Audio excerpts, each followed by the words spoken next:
Welcome to our Carmelite Horizons meditations. At this time of year, lots of schools put on nativity plays for the junior pupils especially.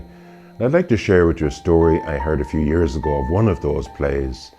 The teacher allocated roles to each of the pupils and she began rehearsals. One little boy who was meant to be an angel just couldn't remember the lines, and to spare his blushes, she decided to give him a different role, to make him the innkeeper, because there was only one line for the innkeeper: there is no room in the inn. So they rehearsed and everything went very well. And then in the afternoon that they were putting on the play for the parents, everything went very well until it came to the Mary and Joseph coming to the inn, and the innkeeper said to them, "There is no room in the inn." And then he hesitated and he added, "But you can come to my house instead." And of course, everybody broke into laughter and the poor little boy was very embarrassed. But the teacher saved the day when she said to him at the end of the play, "You really made the play for us today." And she was right. That little boy got to the very heart of the Christmas message. It's about welcoming Jesus into our hearts, into our homes, and into our world. St. John, in the prologue to his gospel, said beautifully, "The Word was made flesh and lived among us." And he said that those who accepted him, those who believed in his name, he gave power to become children of God.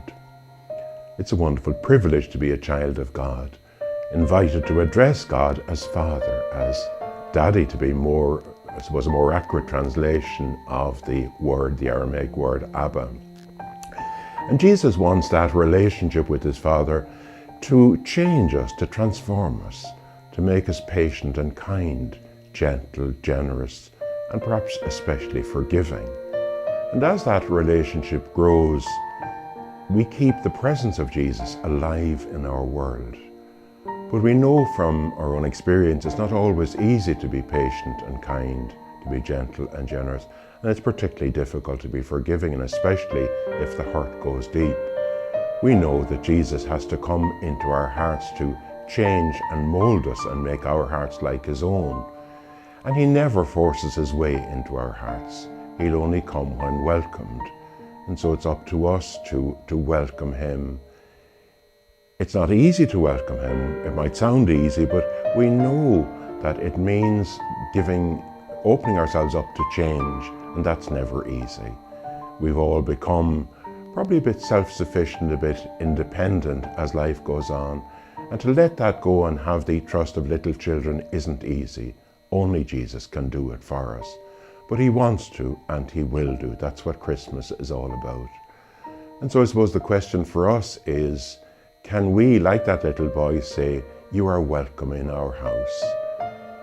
May we have the grace this Christmas to welcome Jesus, to embrace him with open arms, to allow him to change our hearts, make them like his own, and give us the joy that he wants for us. May your Christmas and the Christmas of your loved ones be a very happy one. So wherever you are, you will be in our prayers on this Christmas Day here in the Avila Centre in Dublin, Ireland. And we all wish you a very happy Christmas.